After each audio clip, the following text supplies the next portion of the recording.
Okay, let me get cracking in, and I will join people in from the waiting room as they arrive. So, good evening, one and all. As always, if we could just close down the cameras and mics just for this part of the session, and then when we open up into the Ask Me Anything, I will, if you want to turn your cameras back on at that point, you're more than welcome to do so. Alternatively, you can remain a single name on the screen. Either is fine depending on where you're sitting. So, over the course of the last few weeks, I've been sort of building up not really a program or a strategy, but just going through some sort of related topics. Last week, I was talking about how crucial it is to actually get on the phone because whatever the issue might be, picking up the phone and talking to somebody is almost always, if not the best, certainly one of the best solutions. And what I'm going to do with this club, slightly different one with this one. I'm going to explain um, a concept, a strategy, but I'm not going to actually teach it. I'm going to refer you off to parts of the academy where I've explained it in a much more granular way than I can do on a single call like this. But I'll give you the context for it. So, um, to my way of thinking, there are essentially three levels of recruiter. There's people who fill a requirement. So they see that somebody's got a job posting out on Indeed or some other job board. They follow it up, and the client says, "Oh yeah, go find me a um, civil engineer. Go find me a production manager. Go find me a contract Java JavaScript contractor, whatever it may be." That's the first level. That is where you fulfill somebody's requirement. The second level is where you solve problems that people have recognized for themselves. And then there's a third level. Now, the second level, you're probably doing a perfectly decent job. You're probably picking up some exclusives. You might be working sort of at the top tier of a PSL with somebody, but you're not making the real headroom yet. So let me give you an example of this. Let's sort of this will sound a bit strange, but bear with me. It does make sense in a few minutes.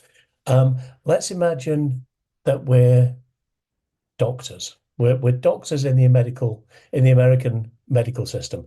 I just say that because in the British National Health Service, none of this story makes any sense at all, because you just go and see the doctor and be told to go away for 12 months. Um, but let me give you an example. At the first level, problem solution, you go to the doctor and you say, I have a headache. It's coming from some tension in the back of my neck here. And the doctor goes, oh, okay, have an ibuprofen or have a packet of ibuprofen, and that will take care of it. Okay, well, it was a solution, but it's not particularly valuable. It's not going to be well received. You're not going to refer that doctor to all your friends because of their amazing skills and talents and their superb levels of service. They've just done what they were supposed to do. At the second level, let's imagine that every day at 8:30 in the evening, you get a blinding headache. I mean, worse than a migraine. You wish you could pull your eyeballs out. And it comes from the back of your neck. It starts in the back of your neck here and it spreads around. And within half an hour, you can't move your neck. Your head feels like it's going to explode. It feels like you've got a kebab skewer stuck through your temples and somebody's twisting it around. It's indescribably horrible. And then at 9:30 every day, it just goes like that. It's gone. Lasts for 1 hour. It happens every single day. And for that hour of each day, you're close to doing something unwise with yourself.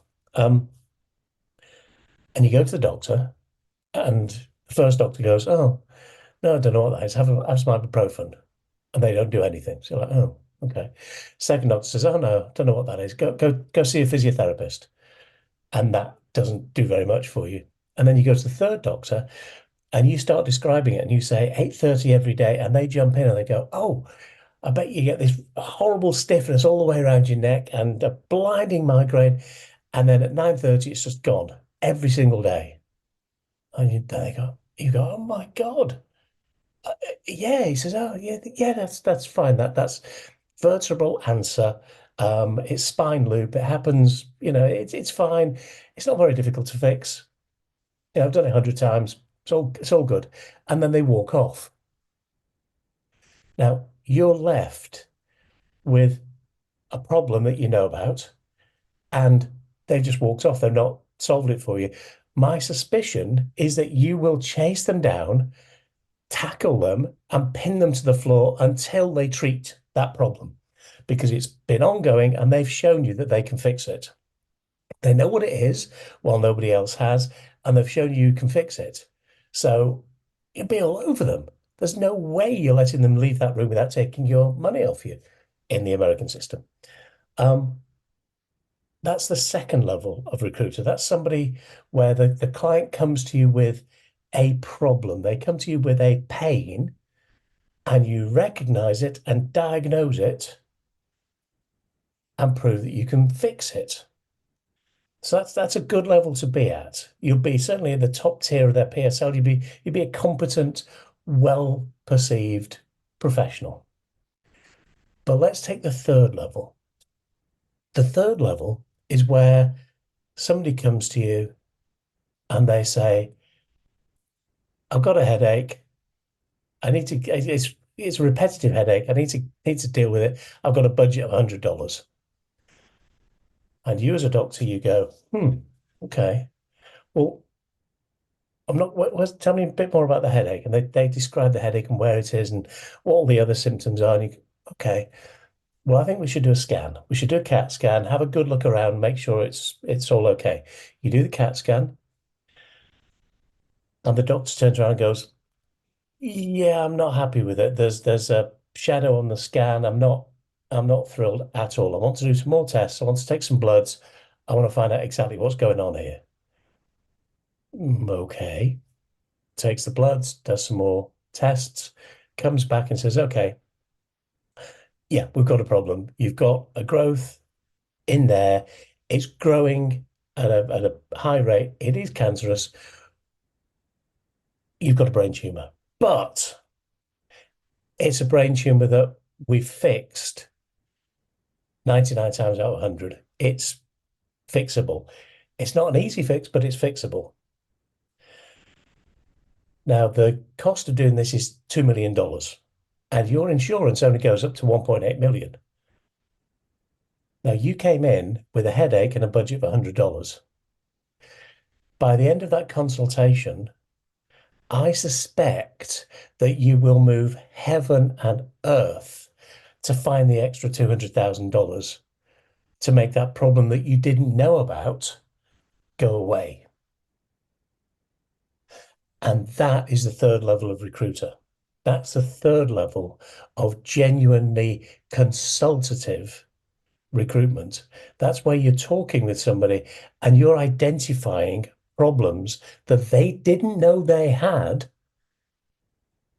making them aware of them and showing them how to solve them.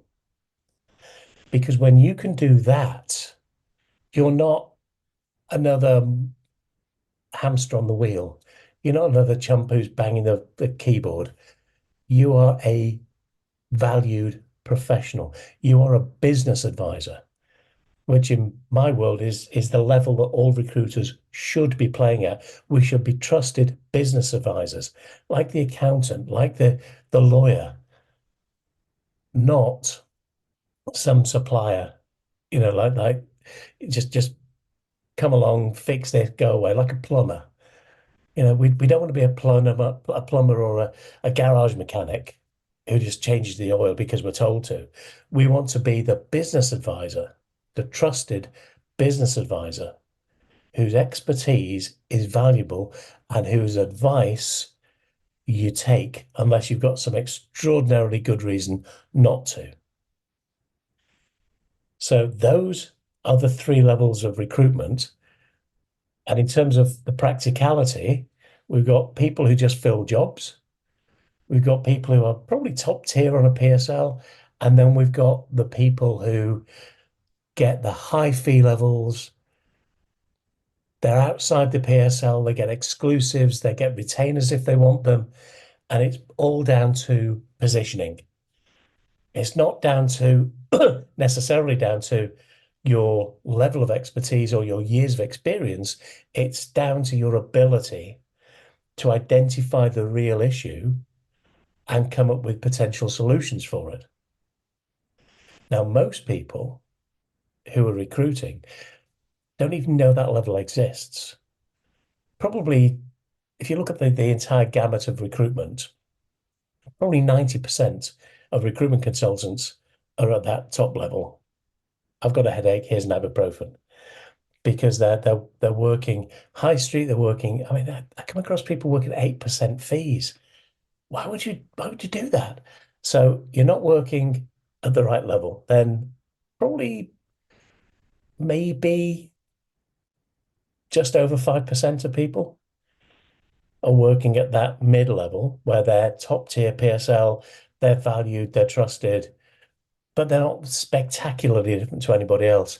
And then you've got that 1 or 2% of genuine top tier recruiters who, for example, there's a another member of the academy who was talking this week about he was surprised. I wasn't. He was surprised that he gets 4 or 5 inbound inquiries a week from either existing clients or from colleagues of existing clients.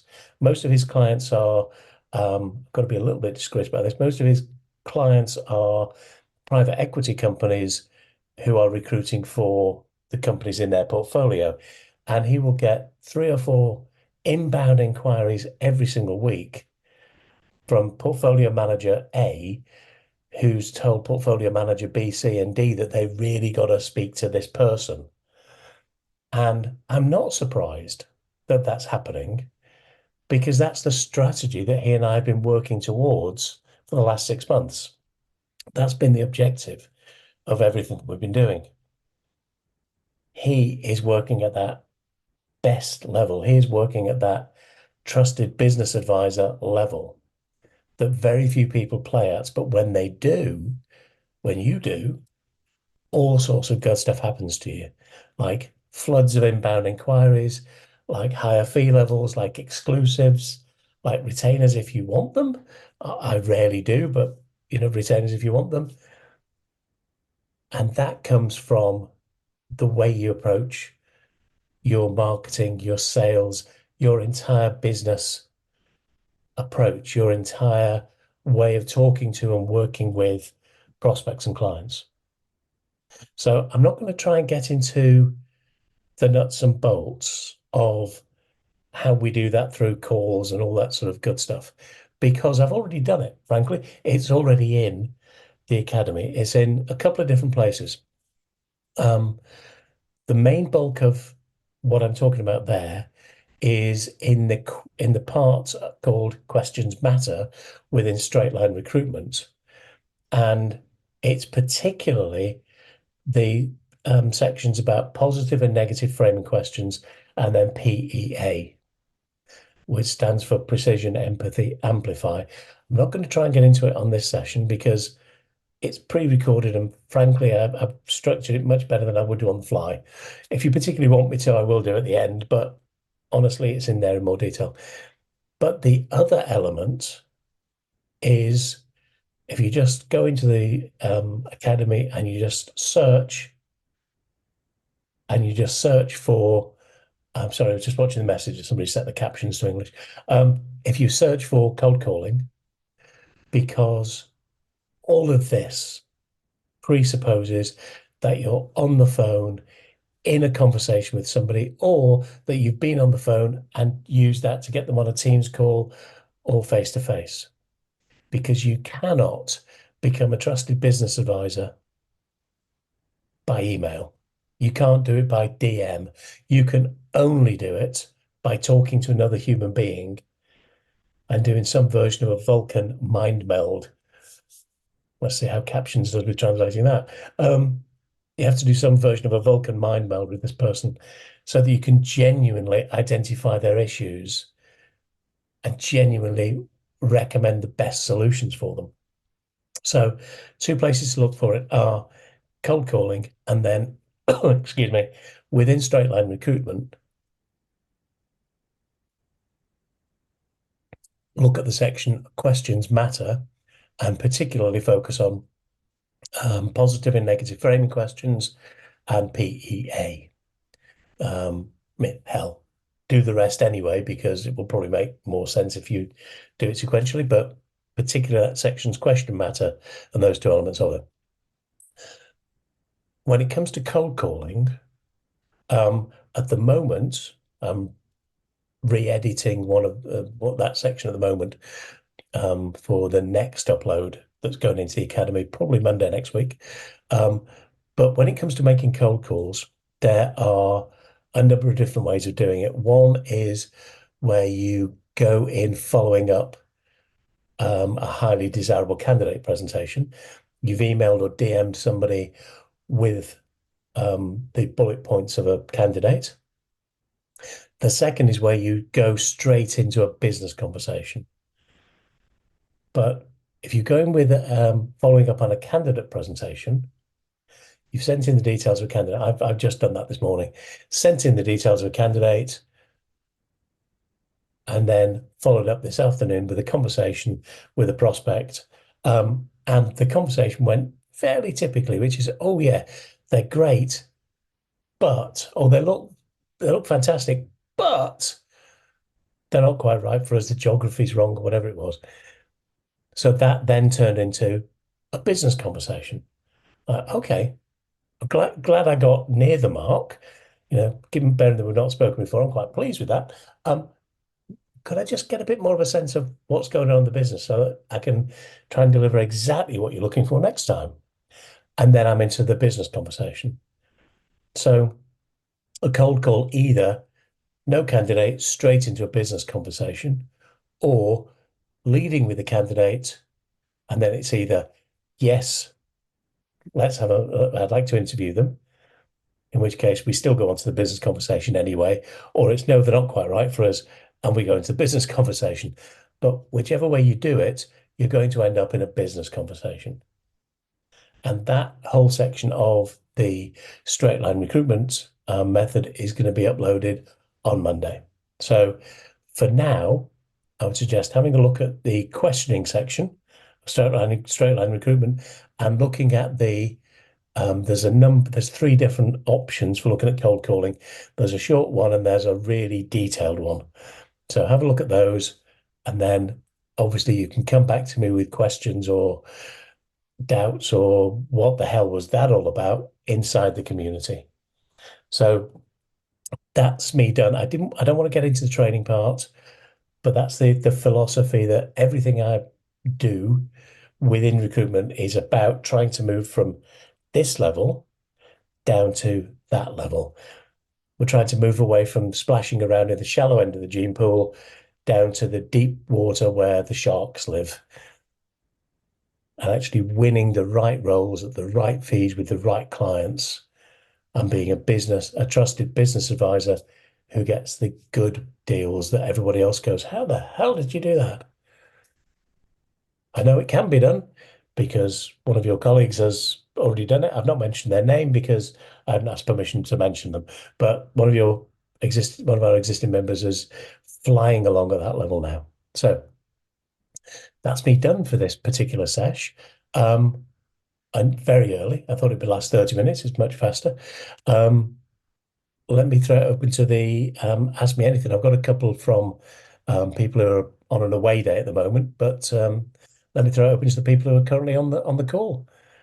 What can I help you with? Or what do you need me to clarify more?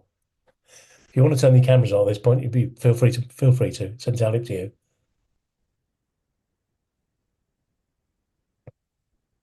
Oh, it's gone suspiciously quiet. Is anybody even still on with me? Hey, Steve, still on here. Hey there. Hey. Okay. No specific questions at the moment. Mhm. I just want to check out the call. Been having quite a long day. I'm living 1 hour later than you guys, so Course you are, yeah. just want to check out and see what happened here. I'd like to thank you, and I'll be in next time for sure. Pleasure. Yeah. This one's an unusual one, Jeff.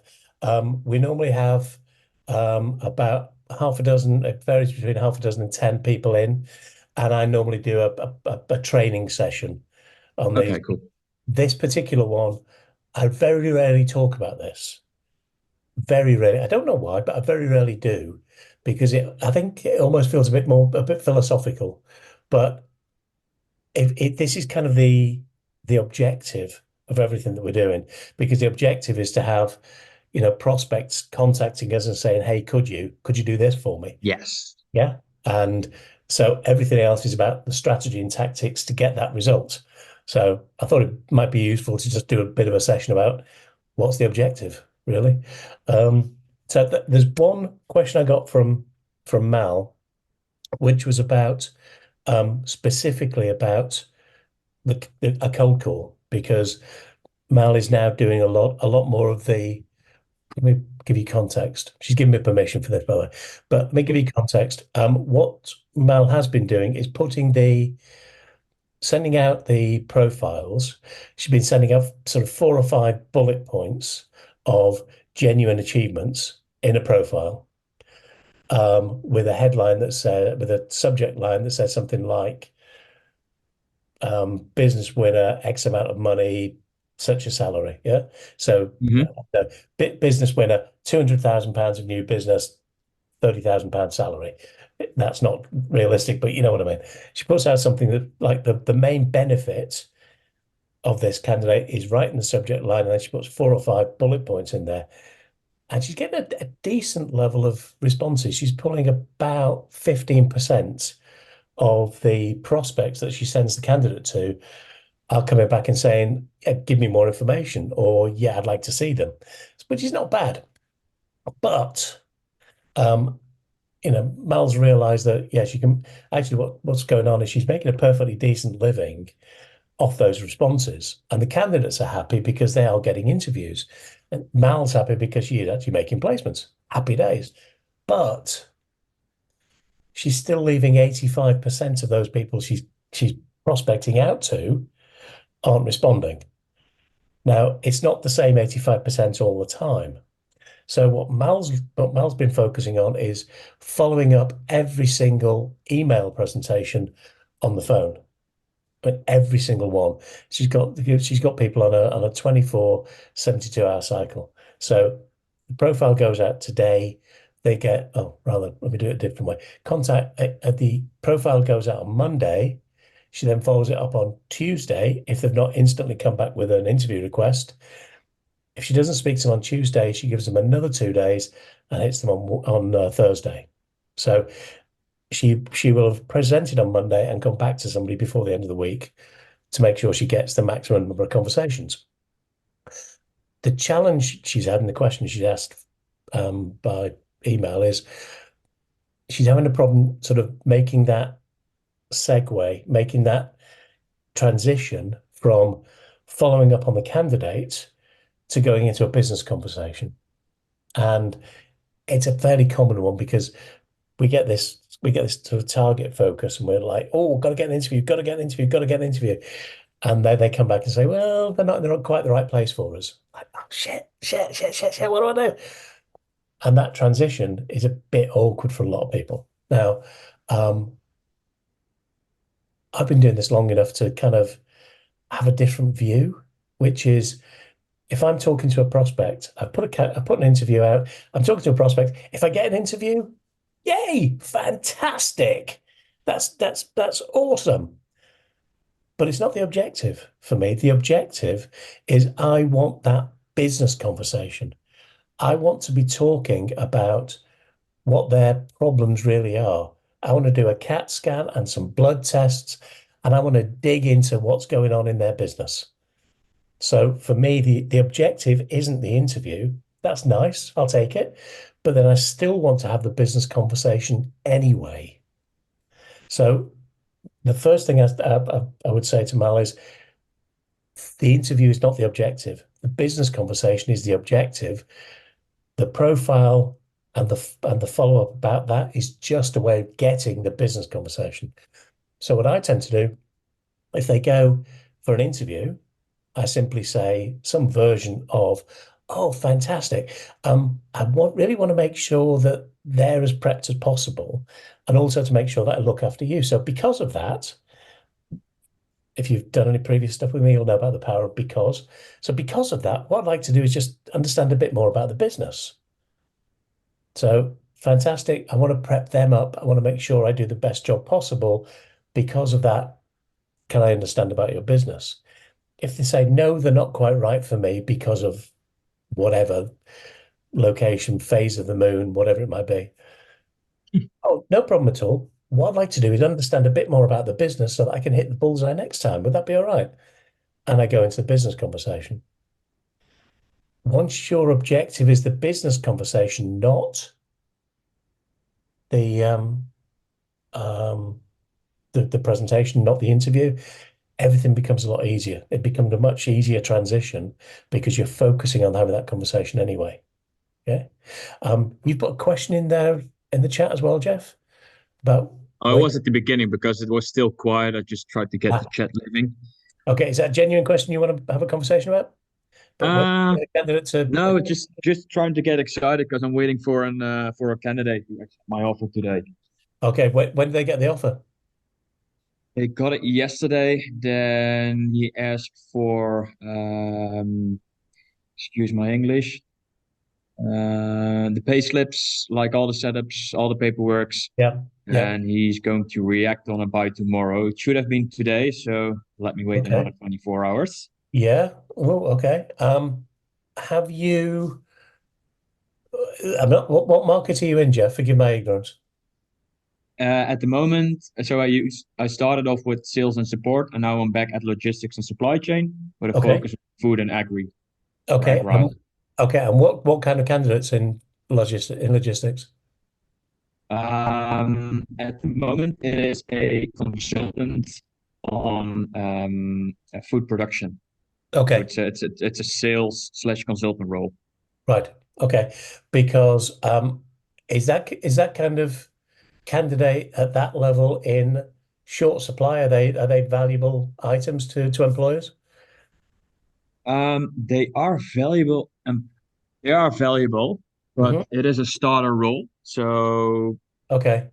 and they come from a background which is food innovation. Yeah. And what you see with the first within the first year of working, Yeah. they decide to go into or a marketing role or a production role or a sales role. Yeah. So they're kind of looking what really fits their education because it's a quite broad education. Yeah. That makes sense. It does. The only thing I was thinking, Jeff, is if you've got somebody a candidate who is going to be in short supply, I always Hmm. hammer the counter offer. I prep people for the counter offer. Actually, Yep, if you know that the existing firm is going to make a strong bid to keep them, I work very hard on dealing with the counter offer before it happens. Yeah. fair. No, So he's already out, so that's already countered. perfect. Okay. I think in this case, it's mostly about his way of decision making. Like he really has to be sure I ticked all the boxes to check what I could do if I could help him and didn't push him too much. Yeah. Um, for him, it really was about having all the details on an email on the paper, so he really knew what he would get in the end. Yeah. He's got an analyst mindset, so he's thinking about it in Yes. all the details. Perfect. Okay. You'll find, by the way, there's another member called Lorraine, Lorraine Tomes. Okay. Cool. Lorraine's not on the call today because she's actually in hospital. Hope you're feeling better soon, Oh, Lorraine. nice. But Lorraine is also specializing in food manufacture. She actually used to have a manufacturing company that she sold, and now she's Oh, that's recruited highly into interesting. manufacturing. So I think you guys could possibly have a lot in common there. Have a chat with. Awesome. Yeah. So I'll drop a note to Lorraine as well. So that'd be interesting. So, okay, Thanks for that, perfect. Stephen. Pardon me? I said thanks to that, Stephen. Oh, pleasure, Jeff. Absolute pleasure. Okay, I'm going to throw it open to one last ask about any questions that might be hanging around there. Can be a very short session, I think, this week. Okay, then I'm People are gonna. quiet today. They are. It's because the noisy ones are on away day. You know, if you're watching this on the replay, you know who you are. You know who I'm talking about. So they're off on an away day. Bit of a party house apparently, so that's going to be a little bit messy leading into the weekend. Okay, I'll end it there then. I'm not going to try and torture you into asking questions. Um, please do have a look when you get a chance.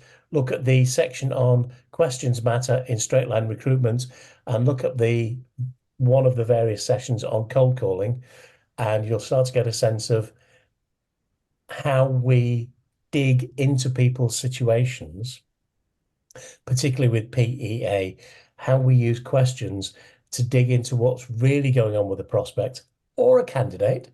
But with a candidate, I would only really go into this process up to a certain point.